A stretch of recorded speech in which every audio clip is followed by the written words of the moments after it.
Voters do not agree with these despicable women on The View. They are wildly out of touch with the vast majority of Americans, and frankly, they should seek immediate help. This is why, of course, she's on The View and not working for the most powerful man in the world, because Caroline would wipe the floor with you bitter banshees any day. Joe Biden knows how to do this. Yes. He knows how to do this. He's quite good at this.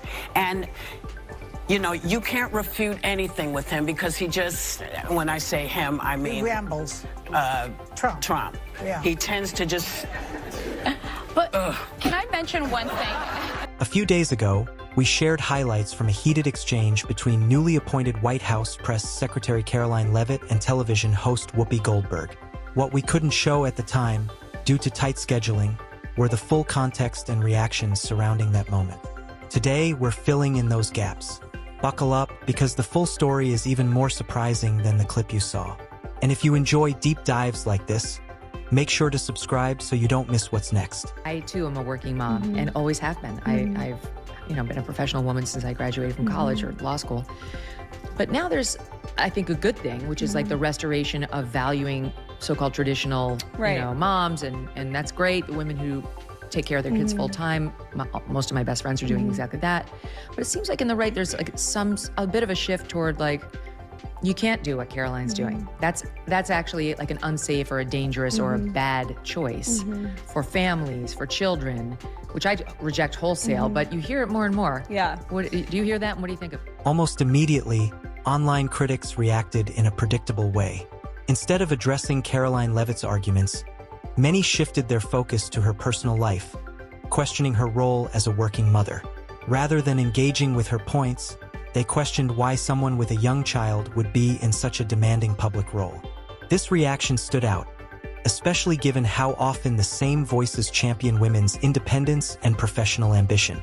The conversation quickly moved away from substance and toward personal scrutiny, revealing a sharp contradiction between rhetoric and reaction. I would reject that it's a bad choice. Is it a tough choice? Absolutely. You know, as a mother, you want to be with your child 24/7. You have that maternal instinct. 27. Yeah. Not all the time. Well, right now, yes, because he's 7 months and just squishy and lovable, but I'm sure that will change. No, but you know, you do have that maternal instinct, but also recognizing, like, I'm doing this work for my son and for all children to make this country better, and it's a once-in-a-lifetime opportunity. At this stage, it's hard not to notice that Caroline Leavitt has been making thoughtful, well-structured arguments. That makes the intensity of the backlash even more puzzling. Let's take a closer look at how she responded next. It's also it's temporary, right? In 4 years, my son will be 4 years old, and the president will no longer be at the White House, and then I'll move on and do something else. But, you know, this chaos of 24/7 work is a temporary matter. And that's what at least I tell myself to get through these very long and hard days. But I would reject that you can't be a good mom and be good at your job. I think you can do both. It certainly it's not for everybody. And it takes a lot of work and will and faith and prayer. And it's hard, but it can be done. And, you know, I would reject. Leavitt addressed the criticism calmly, pointing out that balancing a career and motherhood is challenging but achievable, and that there is no single model that fits every woman's life. She emphasized that choosing to focus on family full-time deserves just as much respect as pursuing a demanding career.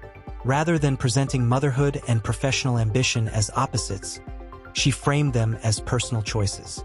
In doing so, she highlighted an inconsistency in how empowerment is sometimes discussed, celebrated in theory, but questioned in practice. I mean, I gotta ask you, because they said it, are you aware of any plots from Elon Musk to push President Trump down the stairs? Absolutely not. Let me be unequivocally clear about that. And watching this clip, I couldn't help but think how ironic that Whoopi Goldberg and Joy Behar and the rest of the ladies on The View spend their time calling Republicans the conspiracy theorists. But they have been wrong about everything they have said over the last couple of years. They likened President Trump to Hitler. They have mocked him. They have shamed him. They have lied about him consistently on their show. And it was a joy to watch them them on November the 6th when they realized that tens of millions of Americans do not listen to the lies that they have spewed. These women are completely out of touch with... From there, the conversation took an even stranger turn. Some commentators began circulating speculative claims that bordered on conspiracy, shifting away from policy discussion altogether. Instead of responding to Leavitt's statements, attention drifted toward exaggerated narratives involving high-profile political figures. Leavitt responded directly, dismissing the claims with clear language and refocusing the discussion on verifiable facts rather than speculation. A lot of women are preparing themselves for the impact of the incoming administration, which has led to this growing mantra from male right-wing incels: your body, my choice. Say that to my face. Whoopi Goldberg attempted to redirect the discussion by targeting broader political figures rather than addressing Leavitt directly. In doing so, the tone of the exchange shifted noticeably. Leavitt responded by pointing out that avoiding facts often leads to emotional or theatrical reactions. Her reply emphasized the importance of civil discourse and factual debate, a contrast that many viewers quickly noticed. Online reaction followed almost instantly, with clips circulating and viewers debating what the exchange represented. Must have really wrestled with how you were going to meet the high bar set by Caroline Jean-Pierre. Was that... Sorry, was that out loud? No, she was terrible. Yeah. I mean, come on. Yeah. So, Yeah. how has your approach differed, would you say? I think it's vastly different. And if you ask people, even in the legacy media, even the Trump haters, they will tell you the approach has been much different. Not just from me, but They the admit that entire to you. White House. Oh, absolutely. They come in my office every day and they'll admit that off the record. Oh. Maybe not on the record, but they will say they appreciate the access and the transparency and the preparation that goes into my briefings and everybody on our team. What stood out next was how media criticism seemed to operate on two levels. Publicly, some commentators continued to challenge Leavitt aggressively. Privately, however, reports suggested that several members of the press appreciated her accessibility and willingness to engage. This contrast highlighted a broader issue within modern media culture, where public posturing and private acknowledgement don't always align. To an IG report from the Social Security Administration, there was $71 billion worth of fraud in one single fiscal year that we know about. And so that is a lot of fraud, Peter. To be clear, that $71 billion was from 2015 to 2022, so it wasn't in just 1 year, and it was $71 billion. But it wasn't in 1 year, just over multiple years, from 2015 to 2022. So are you defending $71 billion in fraud, Peter? That's a lot of money. Why is the media so against cutting waste, fraud, and abuse from the government? I don't get it. I just want to ask a question. We won't be deterred. We will not be deterred from people like you. And Soon after, another journalist pressed Leavitt, focusing less on the substance of her claims and more on scrutinizing her wording. Rather than becoming defensive, she maintained a steady tone and redirected attention to the core issue she had raised. The exchange underscored how debates can sometimes become more about presentation than problem solving, and how composure can shift the balance of a conversation. How do you prepare? Because you can't know everything, No. and you could get asked anything. And unlike Caroline Jean-Pierre, you're not out there reading and furiously flipping through your tabs to try to find an answer somebody Right. else has written for you. Yeah. So how are you preparing? So I did prepare a binder for the first briefing.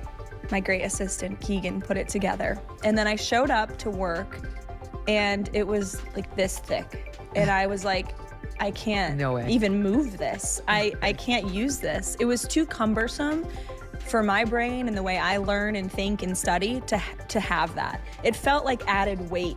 And I said, I want to just go in there and speak from my mind and from my heart, Like your boss. like my boss. This approach explains why Leavitt's responses resonate with many viewers. She speaks plainly, without layered messaging or carefully engineered sound bites. While others rely on rehearsed phrasing, she leans on preparation and directness. That combination, clarity, confidence, and evidence, has made her exchanges widely shared and closely watched. She's probably been put in there because, according to Donald Trump, she's a 10.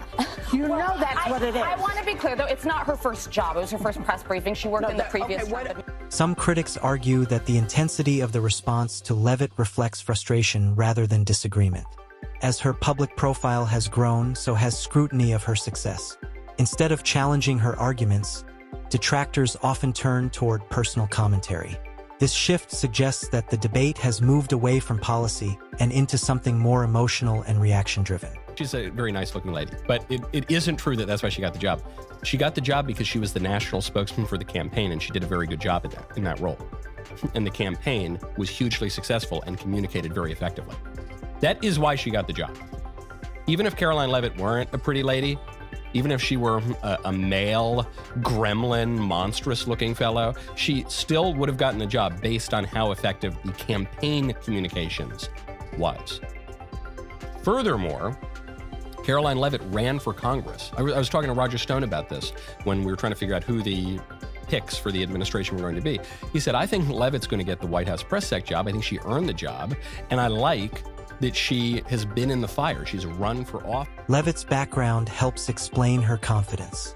Her congressional campaign demonstrated that she was willing to engage directly with voters and compete in challenging political environments.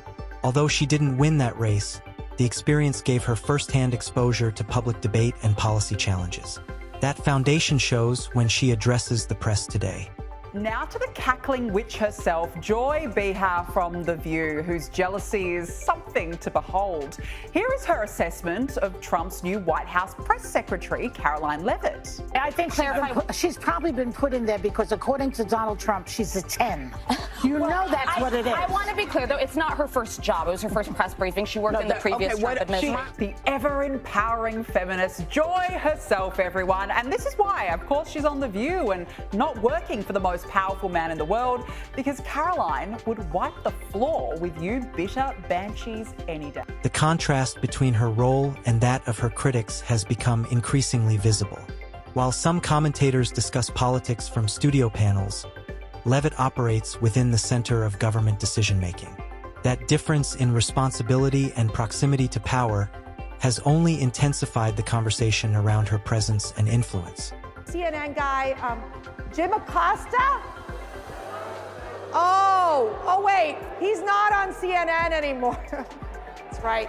He was like, it was just so, I would say, you don't mind the aggressive questions, you take the aggressive questions, but it was just always to the point that it was like, how do you destroy Donald Trump? How do you destroy the individuals of staff? It was so, when they do say Trump derangement syndrome, and I do think that there's also Elon Musk derangement syndrome happening too with the media, because they don't know how to handle it.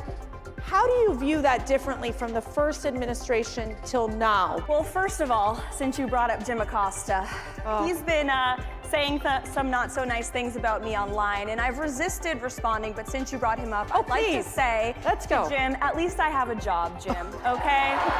Just say. At this point, Caroline Leavitt has become known for her sharp, composed responses under pressure. Whether one agrees with her or not, her ability to stay focused during contentious exchanges is hard to ignore. And with that, we'll wrap up today's breakdown. If you found this discussion insightful, be sure to like the video and subscribe for more analysis. Thanks for watching, and we'll see you next time.